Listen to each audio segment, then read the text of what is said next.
কিন্তু মাকে কার কাছে রেখা যাবে? ইমান তো নিয়ে আসছেন, সাহাবী হইতে পারেন নাই। মার সেবা এরকম করছেন যেরকম আমার সাথে আমার ছায়াও মনে হয় এতটুকু থাকতে পারে না যতটুকু অবেশ মার সাথে থাকতো। ছায়ার মতো খেদমত করতেন। জান্নাতে যখন অবেশ গেটে পৌঁছবে তো আল্লাহ থামায়া দিবে, বলবে অবেশ জান্নাতে গেটে থামো।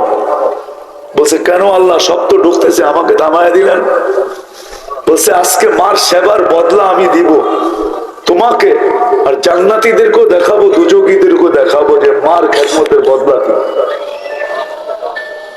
তো অবেশ দাঁড়ায় যাবে, আল্লাহ দুযোগীরকে মুখ ঘুরায় দিয়া বলবে অবেশ, এই জাহান্নামের ভিতরে উম্মতে মুহাম্মদী যারা দুযোগে গেছে এদের ভিতর থেকে যাকে তুমি আঙ্গুল উঠাইবা তোমার ইশারার বদলা একে জান্নাতে দিয়া দেব।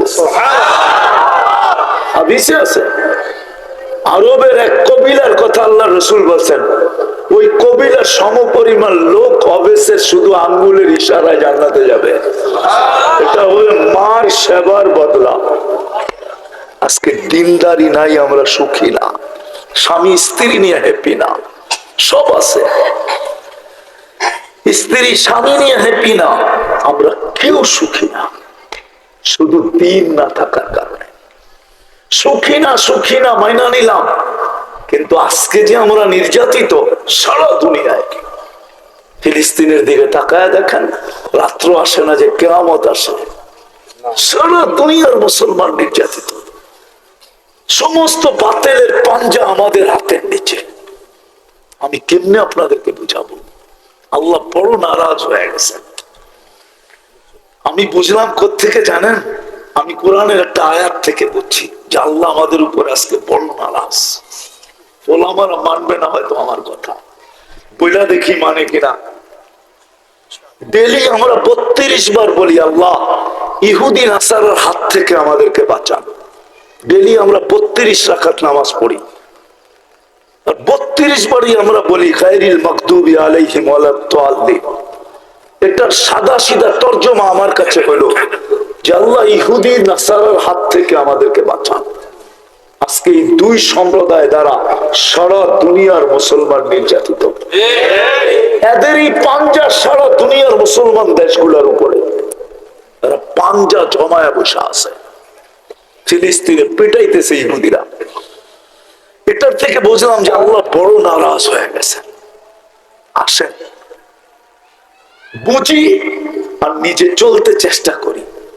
যুবকদের পায়ে হাত রেখা বলবো, মাতলামি তো ওই তো দিনই করবা যতদিন যৌবন আছে।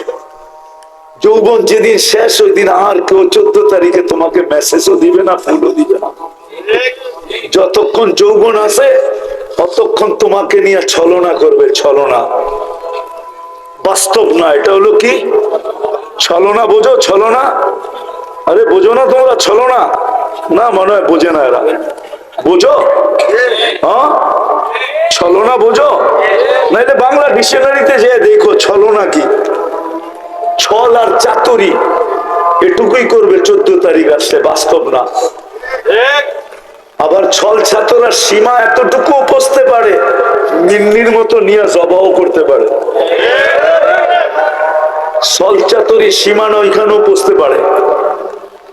তো যৌবন যতক্ষণ আছে ততক্ষণ তোমাকে কেউ হয়তো মেসেজ দিবে বা ফুল দিবে, বা তুমিও মনে মনে ভাববে জীবনে একবার যদি লেখা পাঠাইতো I ... you